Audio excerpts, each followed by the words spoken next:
Alright guys, I'm not even going to lie. I'm not entirely sure how long of a workout this will be. Like I said yesterday, it'll just be hamstrings. But to be honest, like, my knees aren't feeling the best to hit quads. Plus I think we've hit quads and or full leg day the past 3 leg days. Maybe it's only been the past 2, but I definitely feel way more inclined to do a hamstring day, both for my knees and just where we are since the last time we hit them. But at the same time, hamstrings are still pretty cooked from last leg day. So I'm thinking maybe just only hamstring curls, and then we'll get into some abs. We'll see. I might do some press, but I don't want to really do anything too crazy on my knees today. So go ahead and get warmed up here.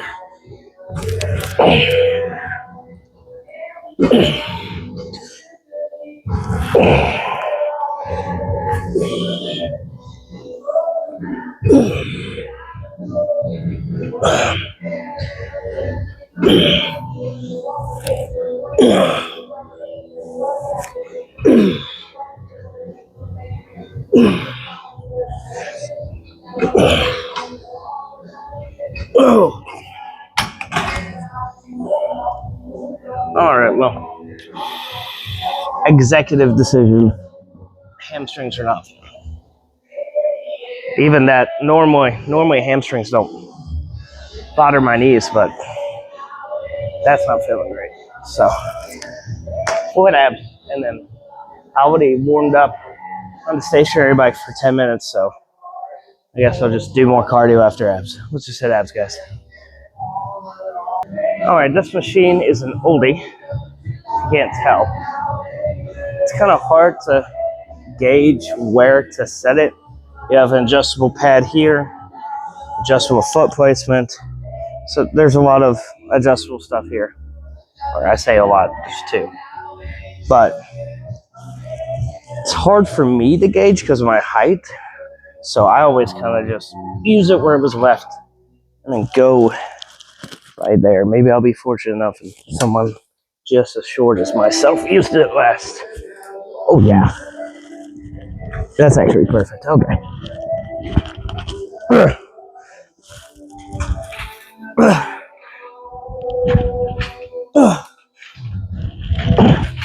Go.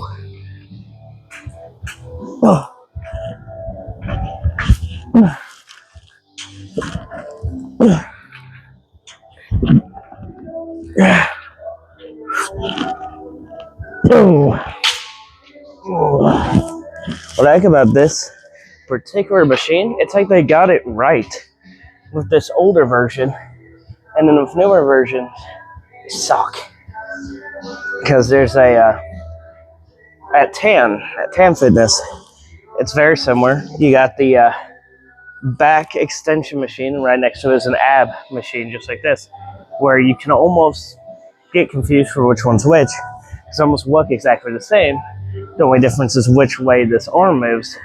And you'll sit down and do this and it won't move, and you're, oh, I'm on the ab machine, not the back extension machine. But it doesn't feel as good.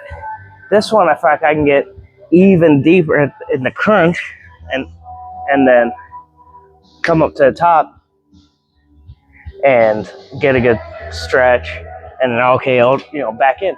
With the ones, like, again, the example of the one at Tan, the WNQ brand,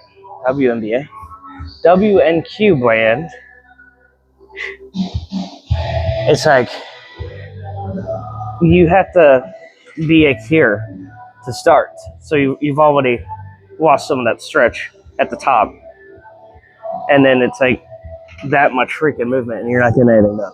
So low key, kind of like this old machine. It's a MTNT exercise, which I don't even know if that brand still exists. This is the same brand as the chest press and the shoulder press that are also the same shade of purple, but I like it. I like this machine. We'll camp this out for a while.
Ooh. Now, I'm a firm believer that, you know, you don't need to hit core too often. Just because, I mean, no matter who you are, you have abs. It's just how big and developed are they, and how much gut do you got over it, right?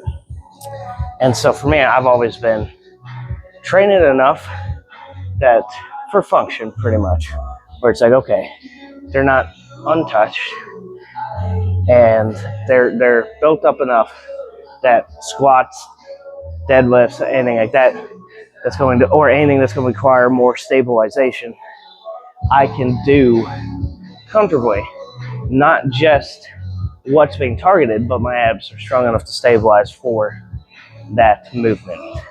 So whether you think about it or not, core and lower back are very important in squats, deadlifts, a seated or a standing military press.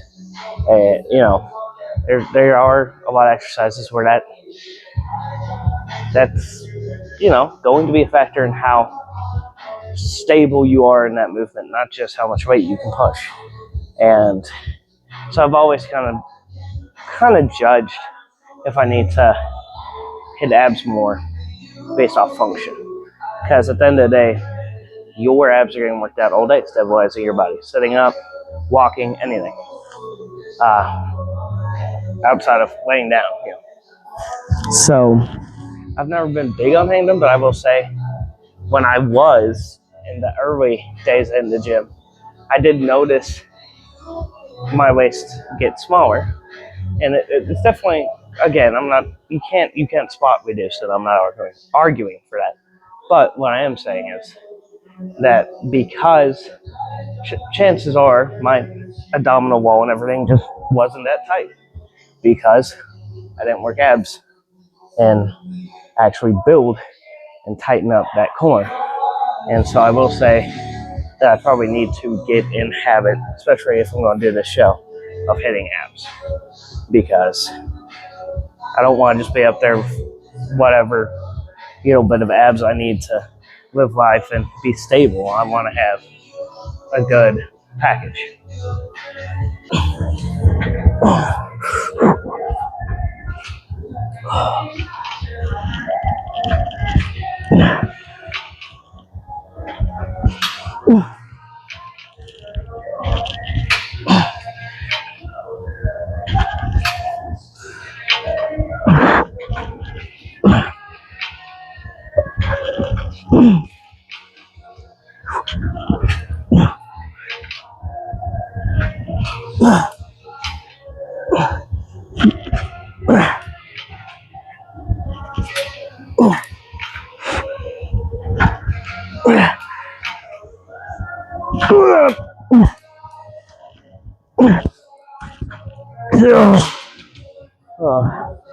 Just remember, if you're going to train abs, especially in a bodybuilding sense, but just in general as well, it's no different than any other muscle on your body. How do muscles grow? How do they develop? Progressive overload. What does that mean? Resistance training. A lot of people, it's just body weight. And so even if you're in a gym like this one we literally have an entire section just dedicated to the ab machines. I never see anyone on these machines. They're always hanging from the pull-up bar, using the area behind me for leg raises, or they're over in the room over there with the punching bag, laying on a mat doing crunches or sit-ups, and those have their merit. But I think it's very important, if you're going to train them with weight, train them with resistance. Then by all means, kind of like on chest day where we finish with body weight deficit push-ups sometimes. Go finish in there with some body weight crunches, body weight sit-ups as a burnout. People who literally only train abs by going, oh, I do 100 sit-ups a day. Awesome, cool. Your abs have great endurance. That's awesome. They aren't getting stronger. Hit the brakes here. But anyways, I'll switch over to this machine. Now, I have the same opinion of this machine as I do of the one we were just on. I have used a great many of them. This is definitely the oldest version of this machine I've used. Stillville has a plate-loaded one, and there's another gym in the area. I'm trying to think of which one it is. It might be Planet. It's either Planet or Muscle Bar that we've been to. But they're plate-loaded. This is like the only pin-loaded I've ever seen. But this one, in my opinion, feels the best. So, it's the most sketchy of the seat, but the seat's freaking twerking before I sit down, but I love getting it deep. My arms are back, get a good grip, and then just all core.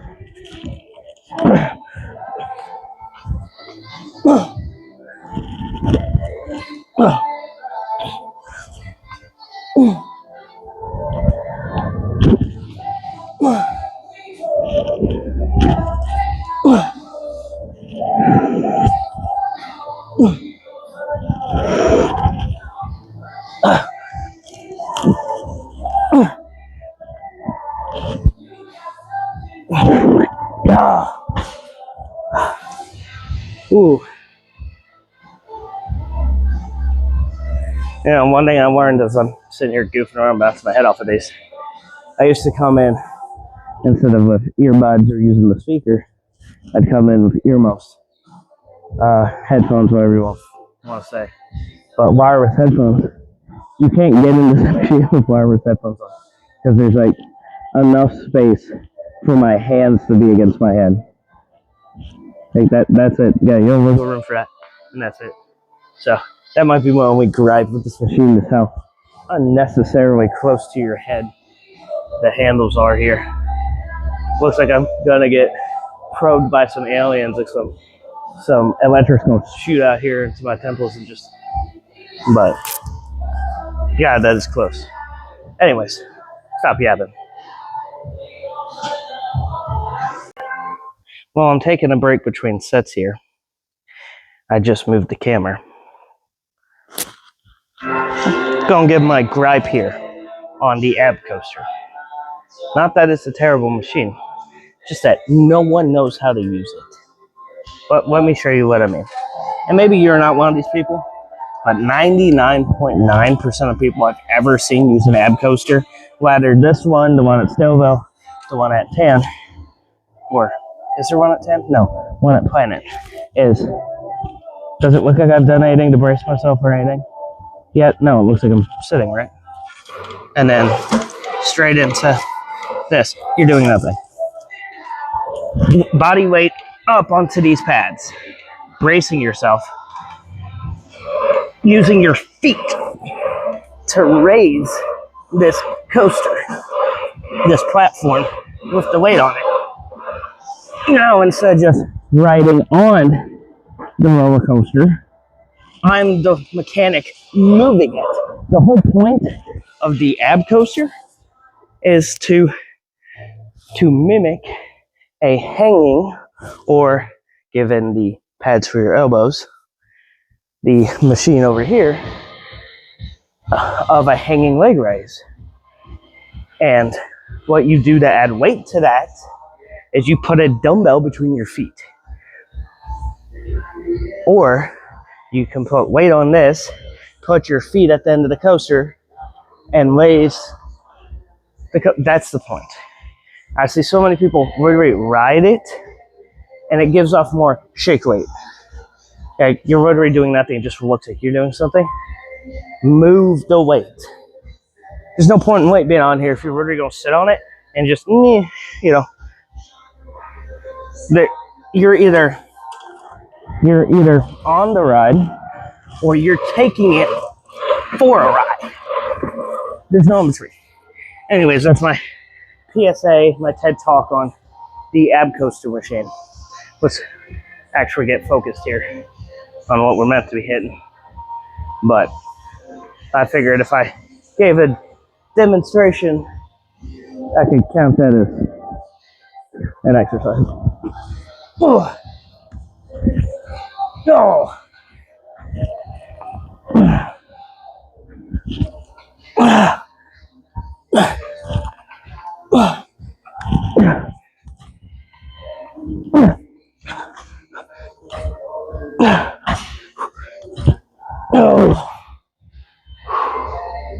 All right, I think we're gonna move on.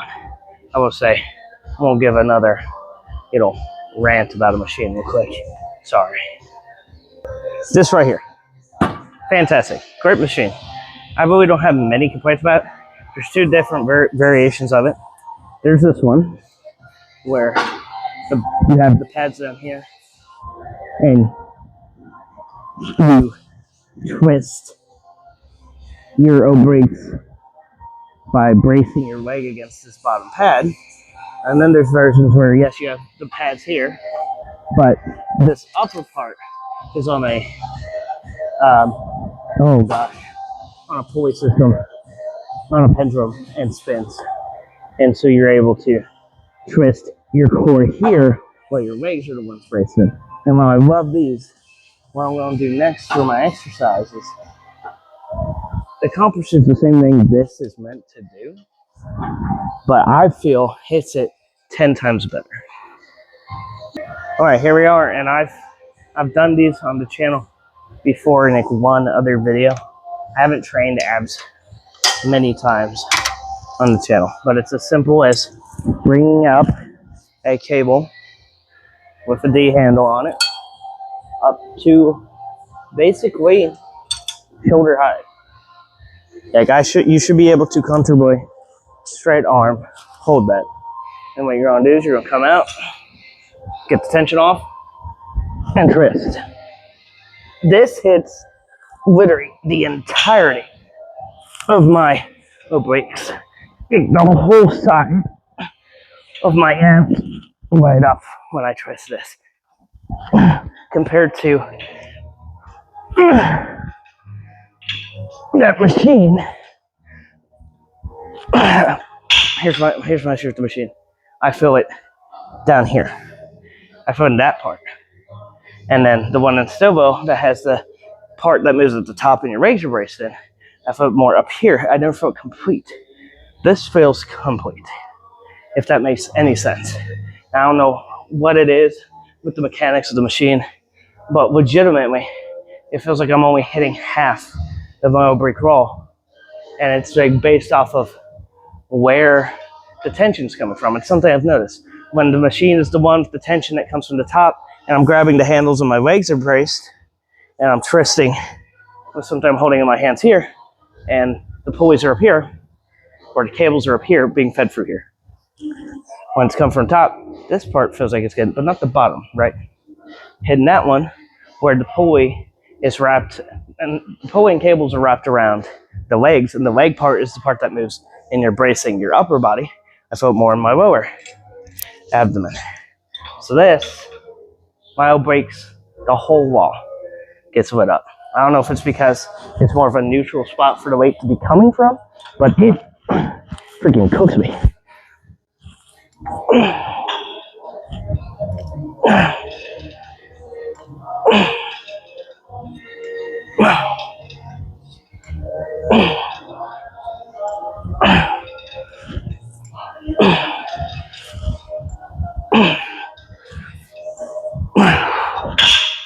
Yeah, so I'm gonna hit a few more days.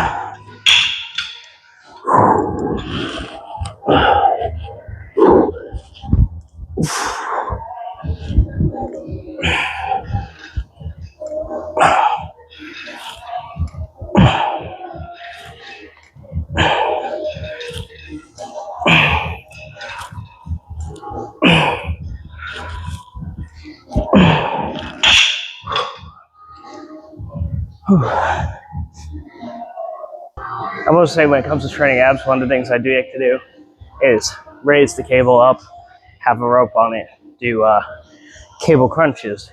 We're not going to do those today. I think this will be the last set of these. And then I'm going to go do body weight sit-ups over there. But it's been a while since I've hit abs. So that's kind of where I'm sitting, is it's like, okay, 3 sets of a weight. Well, hit 2 sets on that machine. But free weighted movements and then 1 body weight to finish off should be fine for today. I don't see any point in going any crazier. I don't want to be incapable of sitting up in the morning. I've definitely done that to myself a few times while training abs.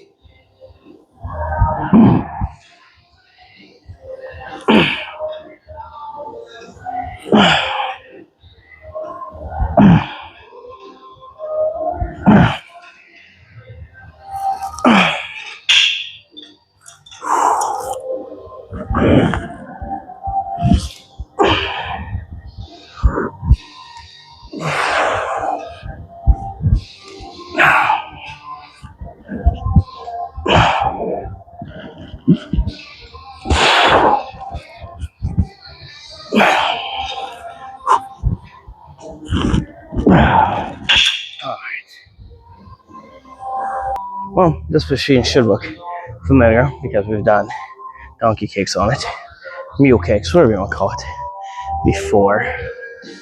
It might be set up perfectly already, I guess it just depends. But I can sit on this and do sit-ups. And if it depends on my mood. Sometimes I will grab, depending on where I place it in the ab workout, a 25 or even a 45-pound plate. Hold it onto my chest and make this a weighted exercise. Given I intend this to be the last exercise, it is going to be body weight. So typically I will end with body weight this or body weight hanging leg raises. So this is what we're going to finish with today. Mostly just because it's been a while, and in my opinion, this is just better than hanging leg raises. I mean, it's literally a sit-up, but you're hanging. Oh god, this thing sucks to get into though. You've noticed these roll, which not every model of this machine has that. There are ones with like half pads that don't move, and I definitely prefer those for this. So Stilvo's Gym, these don't move, but these ones are on rollers, so it makes the machine extremely fun to get into.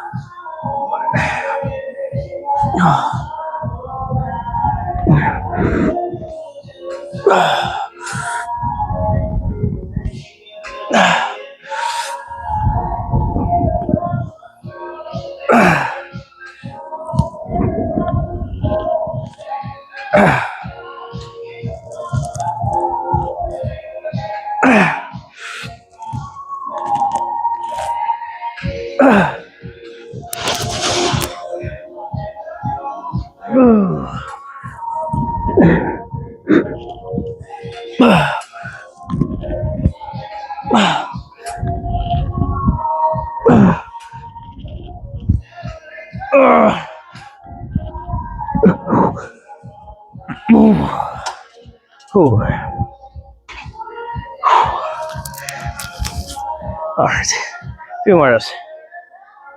I'm going to say I went ahead and got down and moved the camera because I feel like I need to move this a click down. So I have found if you put it too high in comparison to your foot placement, then you're going to have issues where your lower back starts to kind of get targeted at the very bottom. So other than that, I think we'll just hit a few more sets of these with, where it's at. Oh. Oh. Oh.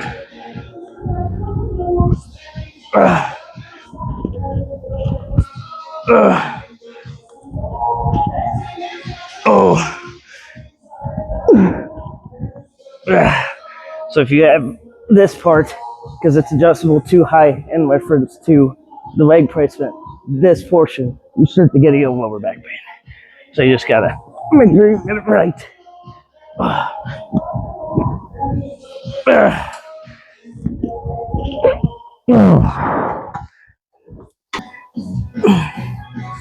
So the lower back pain is also dependent on how close you have this to you, because you can move further away or closer.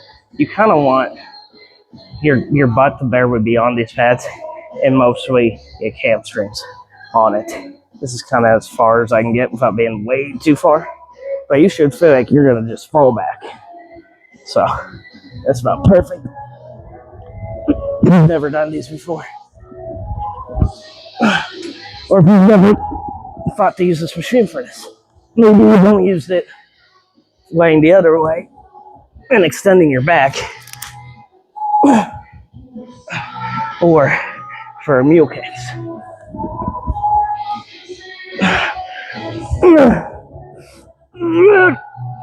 Oh, okay. Now we're done.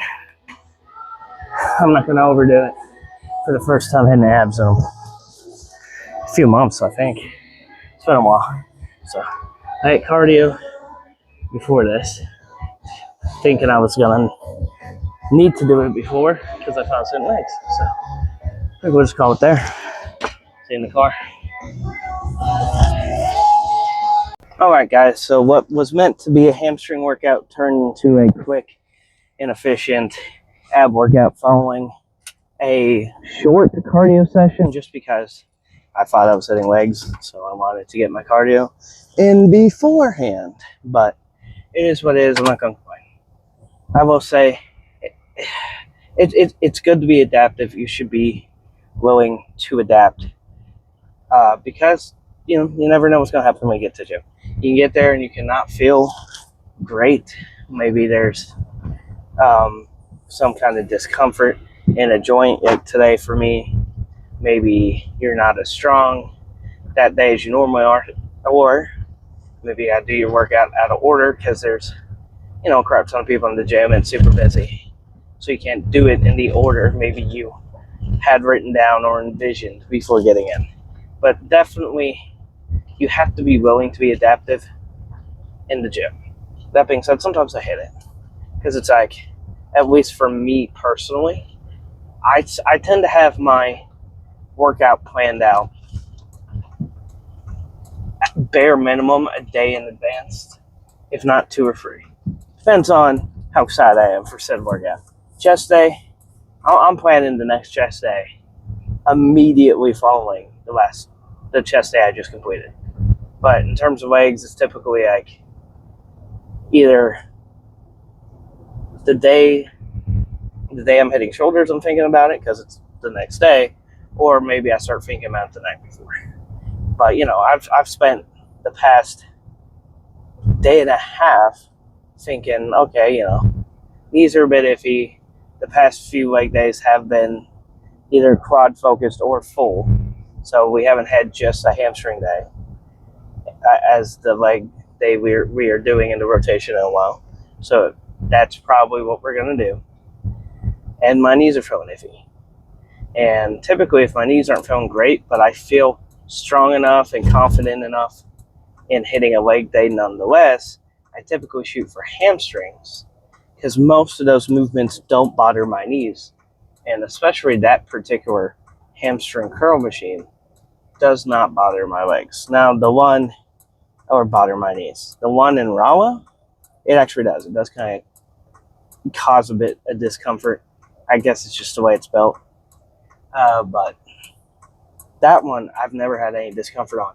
So laying on it today with 65 pounds to warm up, when I normally use 95 or 105, depending on the day, and I'm getting discomfort just warming up, I was like, I don't think it's happening. I don't think it would be safe or smart to say, you know what, I'm going to hit this leg day.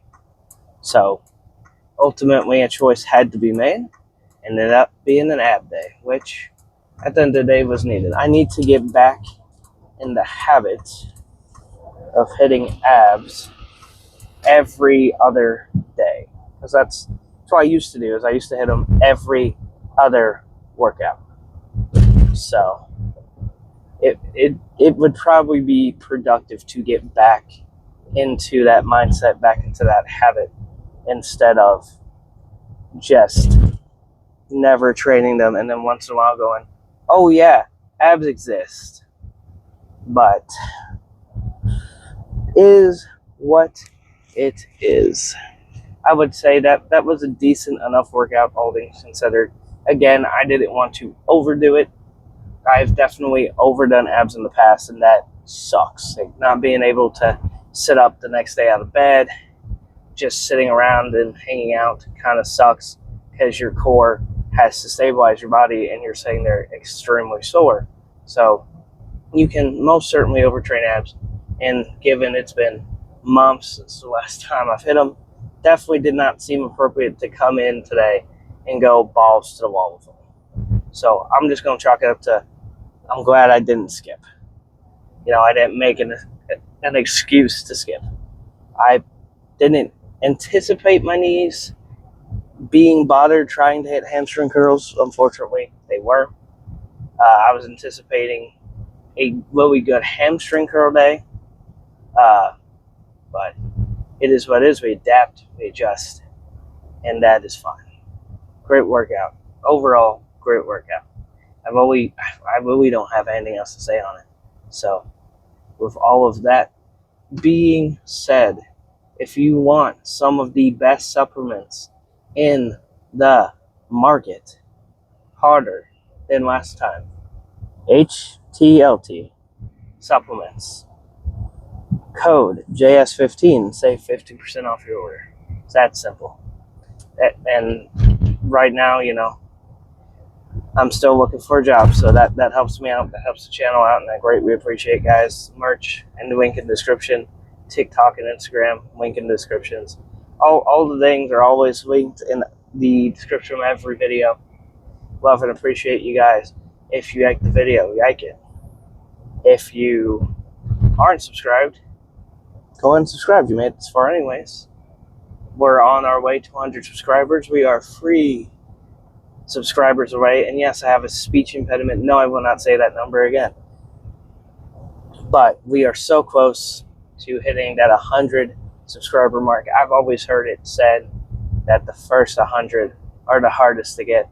And I always used to think that's a load of bull crap. You know, I was just like, what a load of malarkey. You know, it can't be that hard to get 100 people to subscribe to a YouTube channel. You know, it's like, it has to be way harder to get that first 1,000 or first 10,000. But I've heard YouTubers, they talk about their experience time and time again. And I've always heard the first 100. And then they said, next thing you know, they blinked and they had yay many, and they blinked and they had yay many. And I'm like, there's no way. There's no way. And then I start the channel, and there for like a few months straight, we were bobbing up and down by up to 20 to 30 subs. And I don't know if it was like bots just overloading the channel and then YouTube finding them and, you know, getting rid of their accounts, or what it was. If it was really like actual people subbing and unsubbing from the channel. But there for the first few months it was consistent, and then there was like a 2 or 3 month young streak of just insanity. But it has stabled out. I don't think we're having like a bot issue on the channel or anything anymore, or people just randomly leaving. It seems once people sub, they sub, and that's been nice because I know where we're at. So we have been close to 100 because of that situation a few times, and even passed it twice, and then immediately the next day we're back down at like 60. So that's my main reason for thinking it was bots. Losing that many subs overnight for nothing, that sounds like a bunch of bots. So that being said, we're super close to the 100 subscribers. Like, for real, this time, not overloaded by 40 bots who get removed overnight. So that being said, love and appreciate you guys. Truly do. You guys are the best community on the internet. I couldn't ask for a better group of people to be watching the videos. Leave a comment, and I will see you guys tomorrow for Back and By. Hopefully. We'll see. Tonight's kind of got me thinking about a rest day. Kind of. Not fully. I don't know. I just feel out of it. My knees aren't feeling great, which obviously Back and By is not going to feel, be affected by that. But, I don't know. It might just be, today's been like a really long and slow and drawn out day, and I've been up since early. So I don't know if it has anything to do with that, or if I'm just in need of a deload week or a rest day. So we'll see. But as of right now, anticipate Back and By day. So I will see you then.